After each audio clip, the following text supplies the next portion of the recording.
नमस्कार। तो आज हम डिस्कस करेंगे इंपॉर्टेंट हिमाचल प्रदेश जी के क्वेश्चन। सभी question exam point of view से इंपॉर्टेंट हैं। वीडियो के लास्ट में मैं आपसे क्वेश्चन भी पूछूंगा जिसका आंसर आपको नीचे कमेंट बॉक्स में बताना है।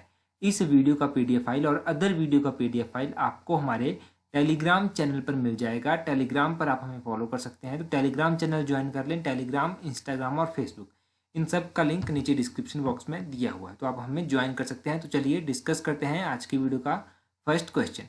क्वेश्चन नंबर 1 है, legislator of Himachal has launched a बेटा helpline for the public on mother day. तो मातृ दिवस पर जो है हिमाचल के किस विधायक ने जनता के लिए बेटा हेल्पलाइन की शुरुआत की है। देखिए, मातृ दिवस के दिन मदर डे के ऊपर जो है बेटा हेल्पलाइन जारी किया गया है विशाल नहरिया के द्वारा। ऑप्शन ए जो है वो बिल्कुल सही आंसर है। विशाल नहरिया के द्वारा ये लाचार जारी किया गया है। विशाल नहरिया कहाँ से संबंध रखते हैं, कहाँ के एमएलए हैं? देखो, ये एमएलए हैं कहाँ से, धर्मशाला से ये एमएलए हैं, ये भी आप याद रखिए। अब ये धर्मशाला से एमएलए हैं। अब इन्होंने ये मदर डे के ऊपर लॉन्च किया है बेटा हेल्पलाइन नंबर। तो बेटा हेल्पलाइन नंबर क्यों जारी किया गया है? ये इसलिए जारी किया गया है, अगर कोई हेल्पफुल पीपल है, अगर किसी को ज़रूरत चाहिए तो वो जो है इस बेटा हेल्पलाइन पर कांटेक्ट कर सकता है और उसकी समस्या का जो है वो समाधान किया जाएगा। मदर डे कब मनाया जाता है? मदर डे जो है वो मनाया जाता है सेकंड संडे ऑफ मई। तो मई महीने के सेकंड संडे को ये मनाया जाता है। इस बार मदर डे जो था वो 10 मई को मनाया गया, ये भी आप याद रखिए। अच्छा, अब डिस्ट्रिक्ट कांगड़ा की बात हुई है। डिस्ट्रिक्ट कांगड़ा से कांगड़ा के धर्मशाला से ये संबंध रखते हैं। डिस्ट्रिक्ट कांगड़ा में जो है वो 15 विधानसभा की सीट्स हैं। 15 में से जो है वो 3 आरक्षित सीट हैं, ये भी आप याद रखिए। अब डिस्ट्रिक्ट कांगड़ा में तो 15 सीट्स हैं, ये आपको कंफर्म हो गया। अब मुझे कमेंट करके एक चीज़ बताइए कि डिस्ट्रिक्ट कांगड़ा के बाद दूसरे नंबर पर जो है वो सबसे अधिक सीटें कौन से डिस्ट्रिक्ट में है? ये बेसिक्स आप कमेंट कर दीजिए, ये बेसिक्स सी चीज़ें हैं। नेक्स्ट क्वेश्चन देखते हैं। नेक्स्ट क्वेश्चन है, what is the capacity of Dhaula Sidh hydro electric project which is located in Hamirpur. तो Dhaula Sidh hydro electric project जो है, जो कि हमीरपुर में स्थित है, उसकी कैपेसिटी कितनी है, उसकी क्षमता कितनी है? तो भाई ये जो धौला सीधा हाइड्रो इलेक्ट्रिक प्रोजेक्ट है, इसकी क्षमता है 66 मेगावाट। कौन सा ऑप्शन? ऑप्शन डी बिल्कुल सही आंसर है। अब इसकी कैपेसिटी है 66 मेगावाट। इससे पहले भी हम कुछ प्रोजेक्ट डिस्कस कर चुके हैं। एक बार उन प्रोजेक्ट को हम रिवाइज कर लेते हैं ताकि अच्छे से रिवाइज कर सकें और लंबे टाइम तक हमें याद रहे। पहले तो आप यहाँ पर देखिए Triveni Mahadev hydro electric project 78 megawatt का है, ये मंडी में स्थित है।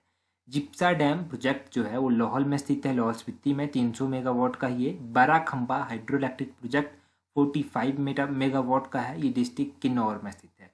लुजानी हाइड्रो इलेक्ट्रिक प्रोजेक्ट चंबा में स्थित है, 45 मेगावाट का ही है। कशांग स्टेज 4 48 मेगावाट का है और किन्नौर में स्थित है।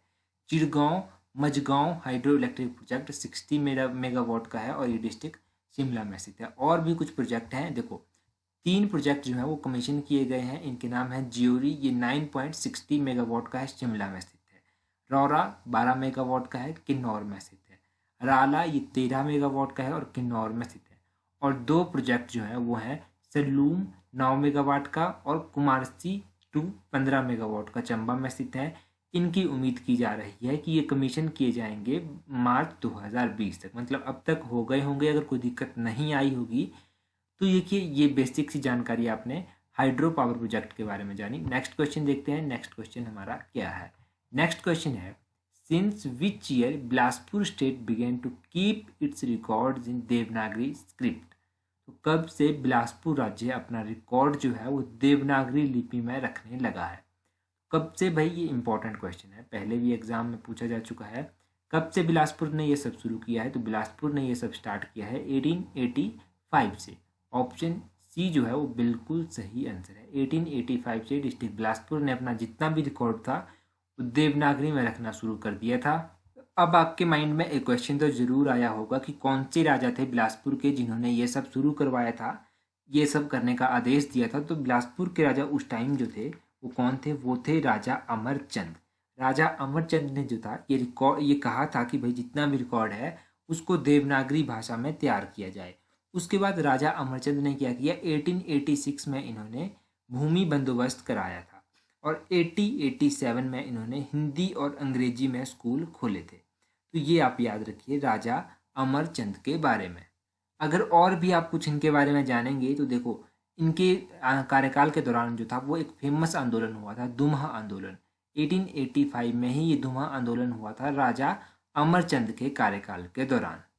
हाँ, और एक और मोस्ट इम्पॉर्टेंट चीज़, जो रंग महल था, रंग महल भी बनवाया गया था। इन्होंने जो था वो 2.5 लाख रुपया खर्च करके एक महल बनवाया था जिसका नाम रंग महल रखा गया था। तो ये याद रखिए, ये राजा जो थे ये कला के भी बड़े प्रेमी थे और 1889 में इनकी जो थी वो मृत्यु हो गई थी। तो ये आप राजा अमरचंद के बारे में याद रखिए। अभी हमने राजा अमरचंद के बारे में जाना, ये इम्पोर्टेंट है तो ये आप सब याद रखिए। नेक्स्ट क्वेश्चन देखते हैं। बीज Mahotsav, Devren Mahotsav celebrate in which district of Himachal Pradesh. तो बीज महोत्सव और देखरेन महोत्सव जो है, देखरेन महोत्सव कहाँ पर मनाए जाते हैं, किस जिले में ये महोत्सव मनाए जाते हैं? तो ये महोत्सव जो है ये मनाए जाते हैं डिस्ट्रिक्ट किन्नौर में। ऑप्शन बी बिल्कुल सही आंसर है। डिस्ट्रिक्ट किन्नौर में ये फेस्टिवल, आप कह लीजिए फेस्टिवल सेलिब्रेट किए जाते हैं। डिस्ट्रिक्ट किन्नौर में जो है वो एक और फेमस फेस्टिवल भी मनाया जाता है। वो कौन सा फेस्टिवल है? वो है फुल्लैच फेस्टिवल। तो फुल्लैच फेस्टिवल जो है वो डिस्ट्रिक्ट किन्नौर में मनाया जाता है। फुल्लैच फेस्टिवल जो है वो भादों के महीने में मनाया जाता है। बात जब डिस्ट्रिक्ट किन्नौर की हुई है तो डिस्ट्रिक्ट किन्नौर के बारे में कुछ इंपॉर्टेंट से क्वेश्चन जान लेते हैं। देखिए, डिस्ट्रिक्ट किन्नौर का गठन जिले के रूप में हुआ था। कब हुआ था? 1960 में, 1 मई 1960 में ये एक अलग जिले के रूप में बना था। डिस्ट्रिक्ट किन्नौर का एरिया है 6401 स्क्वायर किलोमीटर, जो कि पूरे हिमाचल का 11.50% कवर करता है। Kamru fort, Sapni fort district Kinnaur में स्थित है। Hangrang valley, Sangla valley, Ropa valley district Kinnaur में स्थित है। लास्ट विलेज जो इंडिया चाइना बॉर्डर पर स्थित है, चितकुल नाम है उसका। ये चितकुल विलेज 11,319 फीट हाइट पर है। और रामिंग टेम्पल डिस्ट्रिक्ट किन्नौर में है। चंपा और चाशिम फेमस डांसेज हैं डिस्ट्रिक्ट किन्नौर के। और किन्नौर की लैंग्वेज में विलेज को देशांग कहा जाता है। कामिलगा दर्रा जो है वो किन्नौर को गढ़वाल से जोड़ता है। किन्नौर के लोगों को तिब्बतियंस के द्वारा खुन्नू कहा जाता है। लिप्पा, झांगी, चांगो, कन्नम ये मोनेस्ट्रीज हैं डिस्ट्रिक्ट किन्नौर में। पराशला पीक डिस्ट्रिक्ट किन्नौर में है। शोरांग लेक, नाको लेक डिस्ट्रिक्ट किन्नौर में है। ब्लैक स्मिथ जो कि सनार को कहते हैं और कारपेंटर जो कि मिस्त्री को कहते हैं, इन लोगों को किन्नौर में दोमांग के नाम से जाना जाता है। ये बेसिक से फैक्ट आप डिस्ट्रिक्ट किन्नौर के बारे में याद रखिए। नेक्स्ट क्वेश्चन देखते हैं। नेक्स्ट क्वेश्चन है हमारा, where did martyrdom of Pratap Singh took place, who inspired the masses to rise against Britishers in 1857। तो प्रताप सिंह की शहादत कहाँ हुई थी, जिन्होंने जो था वो जनता को 1857 में अंग्रेजों के खिलाफ खड़ा करने के लिए प्रेरित किया था? तो प्रताप सिंह की शहादत जो थी वो हुई थी धर्मशाला में। ऑप्शन डी जो है वो सही आंसर है। धर्मशाला में प्रताप सिंह की शहादत हुई थी। ये इम्पोर्टेंट क्वेश्चन है, ये इम्पोर्टेंट क्वेश्चन है और प्रीवियस ईयर में पूछा भी जा चुका है। तो ये आप याद रखिए कि कब हुई थी, कहाँ पर हुई थी। देखो, यहाँ से वैसे तो कुछ खास तौर पर इस क्वेश्चन के साथ लिंक नहीं होता है, परंतु एक चीज़ जो हम डिस्कस करेंगे वो क्या करेंगे, वो हम करेंगे संगौली की संधि। संगौली की संधि इसलिए भी डिस्कस करेंगे क्योंकि अभी ये न्यूज़ में चली हुई है और एग्ज़ाम में पूछे जाने के चांसेस इसके काफ़ी बने हुए हैं। तो ये संगौली की संधि कब हुई थी? तो ये संधि 1816 ईस्वी में हुई थी और इस संधि के अनुसार जो है वो काली नदी के पूर्व का इलाका जो है वो नेपाल को माना जाता है और संगौली की संधि के तहत जो है वो गंडक नदी को जो है वो भारत और नेपाल के बीच की सीमा माना जाता है। तो ये बेसिक्स आप संगौली की संधि के बारे में याद रखिए। यहाँ से हमने इस क्वेश्चन को लिंक किया क्योंकि यहाँ से कुछ और इन्फॉर्मेशन तो नहीं मिलती थी, परंतु जो न्यूज़ में चल रहा था वो हमने जान लिया। Next question, when was the ship breeding centre setup in jury of Shimla district? तो शिमला जिले के ज्यूरी में भेड़ प्रजनन केंद्र कब स्थापित किया गया था? पहले याद रखिए कि डिस्ट्रिक्ट शिमला के ज्यूरी में जो है वो भेड़ प्रजनन केंद्र स्थित है। अब ये जो है वो कब स्थापित किया गया था? ये स्थापित किया गया था ऑप्शन सी 1965 में। 1965 में इस भेड़ प्रजनन केंद्र को स्थापित किया गया था। अच्छा, बात हुई है भेड़ प्रजनन केंद्र की, तो कहाँ पर भेड़ प्रजनन केंद्र स्थित है? वैसे तो आपको पता है, परंतु एक बार हम रिवाइज कर लेते हैं। तो ज्यूरी डिस्ट्रिक्ट शिमला में है, ताल हमीरपुर डिस्ट्रिक्ट में है, करछम डिस्ट्रिक्ट किन्नौर में है, तो यहाँ पर जो है ये शीप ब्रीडिंग फार्म जो है वो स्थित है। और देखो अंगोरा खरगोश की वैरायटी है, इस वैरायटी के जो है वो रैबिट फार्म भी स्थित हैं। तो ये कहाँ पर स्थित है? एक तो कंदवारी डिस्ट्रिक्ट कांगड़ा में स्थित है और दूसरा नगवाइन डिस्ट्रिक्ट मंडी में स्थित है। तो ये दो चीज़ें आप यहाँ से याद रखिए, भेड़ प्रजनन केंद्र और दूसरा क्या हो गया, दूसरा हो गया जो हमने अभी डिस्कस किया रैबिट फार्म, ये कहाँ कहाँ पर स्थित है। अब मुझे एक क्वेश्चन का कमेंट आंसर आप करके बताइए कि ये जो हॉर्स ब्रीडिंग फार्म है ये कहाँ पर स्थित है, घोड़ों का प्रजनन केंद्र कहाँ पर स्थित है और याक प्रजनन केंद्र कहाँ पर स्थित है। दोनों क्वेश्चन इंपॉर्टेंट हैं और कई बार एग्जाम में पूछे गए हैं, तो कमेंट करके जल्दी से बता दीजिए। नेक्स्ट क्वेश्चन देखते हैं, हमारा नेक्स्ट क्वेश्चन क्या है। नेक्स्ट क्वेश्चन है which of the following temple built in pent roof architect style. तो पेंट रूफ आर्किटेक्ट स्टाइल में इनमें से कौन सा मंदिर बना हुआ है? अगर आप बात करेंगे पेंट रूफ आर्किटेक्ट स्टाइल की, तो ये तीन ऑप्शंस आपके पास दी गई हैं, शक्ति देवी, बिजली देवी और हाटकोटी टेम्पल। ये सभी temple pent roof architect style में बने हुए हैं। Option D all of these जो है वो सही आंसर है। अब देखो ये मंदिर पेंट रूफ आर्किटेक्ट स्टाइल में बने हुए हैं। इन मंदिरों के बारे में तो आपको पता चल गया। अब कुछ और मंदिर भी हैं जो पेंट रूफ आर्किटेक्ट स्टाइल में बने हुए हैं और अपने हिमाचल प्रदेश में स्थित हैं। देखो आर्किटेक्ट स्टाइल के बारे में अगर क्वेश्चन पूछ ले जाए तो पेंट रूफ के बारे में अभी हम रिवाइज कर लेते हैं एक बार जल्दी से। अब देखो पेंट रूफ है, एक तो हो गया शक्ति देवी, दूसरा हो गया बिजली बिजली महादेव टेम्पल और तीसरा हो गया हाटकोटी टेम्पल, एक हो गया श्री गुल देवता का मंदिर, ये सिरमौर में स्थित है। शक्ति देवी हो गया छतराड़ी डिस्ट्रिक्ट चंबा में स्थित है और काली देवी हो गया ये लाहौल स्पीति में स्थित है, लाहौल स्पीति के मृकुला में ये स्थित है। तो ये आपने जान लिया पेंट रूफ आर्किटेक्ट स्टाइल के बारे में। अब पेंट रूफ के बारे में आपको पता चल गया। एक आर्किटेक्ट स्टाइल ऐसा है जिसके बारे में कई बार एग्जाम में क्वेश्चन पूछे गए हैं, वो है पैगोडा स्टाइल। तो पैगोडा स्टाइल के बारे में अभी तक जब भी क्वेश्चन पूछा गया तो मैक्सिमम टाइम पूछा गया कि हडिम्बा टेम्पल कौन से स्टाइल में बना हुआ है। तो हडिम्बा टेम्पल बना हुआ है पैगोडा स्टाइल में, ये मनाली में स्थित है हडिम्बा देवी का टेम्पल। त्रिपुरा सुंदरी टेम्पल जो कि नागर कुल्लू में स्थित है, पैगोडा स्टाइल में है। Triyugi Narayan temple their district Kullu में स्थित है। आदि ब्रह्मा टेम्पल ये कोखान कुल्लू में स्थित है। पराशर टेम्पल छतरारी मंडी में स्थित है और सुंगरा महादेव मंदिर ये कहाँ पर स्थित है, ये किन्नौर में स्थित है। तो ये सभी टेम्पल कहाँ पर हैं, कौन से आर्किटेक्ट स्टाइल में है, पैगोडा में बने हुए हैं। कई बार ये भी पूछ ले जाता है कि कहाँ पर स्थित हैं, तब भी आप याद रखिएगा। Next question, how much amount is provided under the mother Teresa असहाय मातृ संबल योजना। मदर टेरेसा असहाय मातृ संबल योजना के तहत कितनी राशि दी जाती है? देखो ये जो मदर टेरेसा असहाय मातृ संबल योजना है, इस योजना के तहत जो है वो 6,000 रुपया दिया जाता है। ऑप्शन सी बिल्कुल सही आंसर है।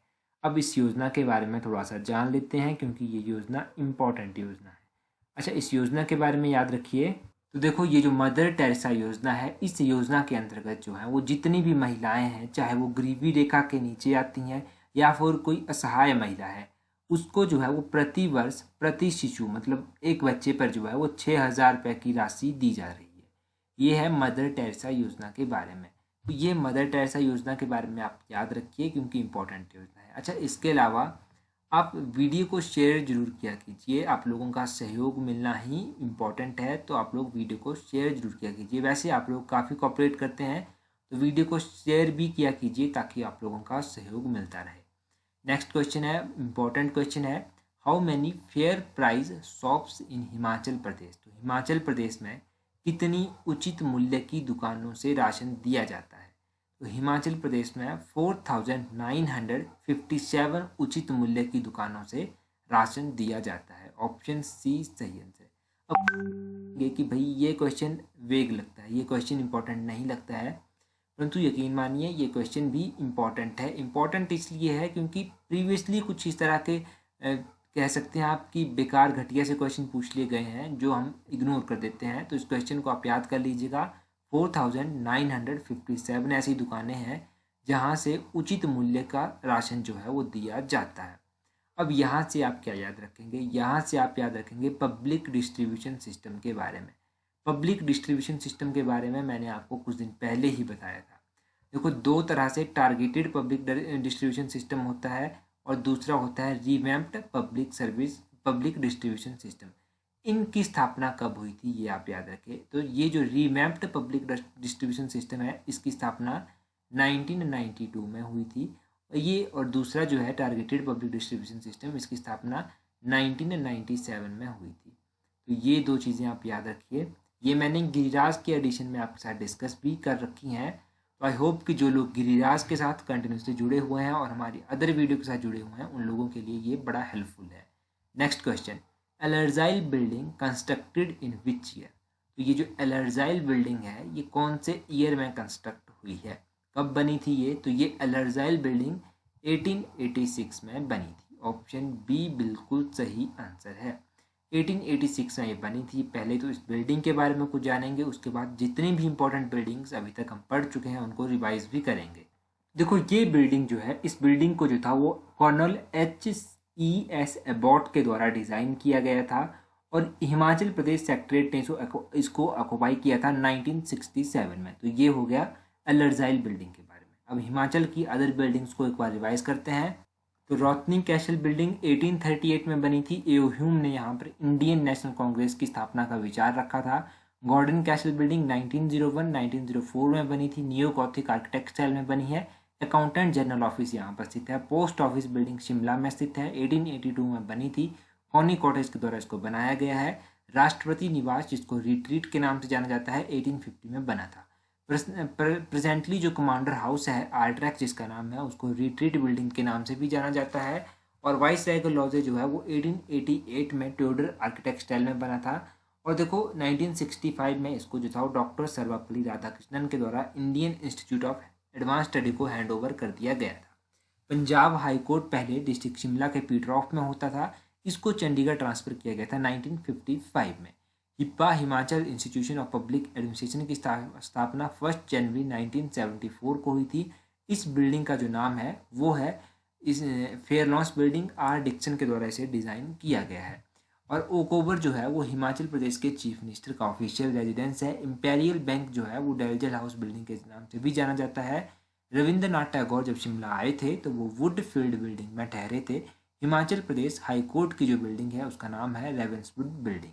ऑफिशियल रेजिडेंस जो हिमाचल के चीफ जस्टिस का है उसका नाम है आर्म्सडेल और 1863 में जो था ये बना था। लेबर ब्यूरो की बिल्डिंग है, इसका नाम क्लॉरमेंट है, 1927-28 में ये बनी थी। हेनरी इरविन के द्वारा टाउन हॉल बिल्डिंग बनाई गई थी। और देखो बार्न्स कोर्ट 1832 में नियो टॉडर आर्किटेक्ट स्टाइल में बना था, राजभवन इसे कहते हैं। रेलवे बोर्ड की जो बिल्डिंग है उसको हेरिटेज हाउस और लो विले हाउस के नाम से जाना जाता है। प्रेजेंट टाइम में जो हिमाचल का सेक्रेटरीट है वो एलर्जाइल बिल्डिंग में स्थित है। वाइल्ड फ्लावर हॉल जो है वो लॉर्ड किचनर का रेजिडेंस रह चुका है। US club Shimla originally residence रह चुका है सर जेरमिया बैरियाट का। गेटी थिएटर शिमला 1887 में नियो गॉथिक आर्किटेक्ट स्टाइल में बना था। तो यह बेसिक्स आप बिल्डिंग्स के बारे में याद रखिए। अब जो आपके लिए आज का क्वेश्चन है वो है with how many districts Kangra share boundary. इस क्वेश्चन को हमने जो डिस्ट्रिक्ट कांगड़ा की इससे पहले एक स्पेशल वीडियो डिस्कस की थी उसमें हमने पढ़ा था। इस क्वेश्चन को आप कमेंट करके बताइए इसका आंसर कि कितने जिलों के साथ डिस्ट्रिक्ट कांगड़ा की सीमा लगती है। So that's all, thank you for watching the video.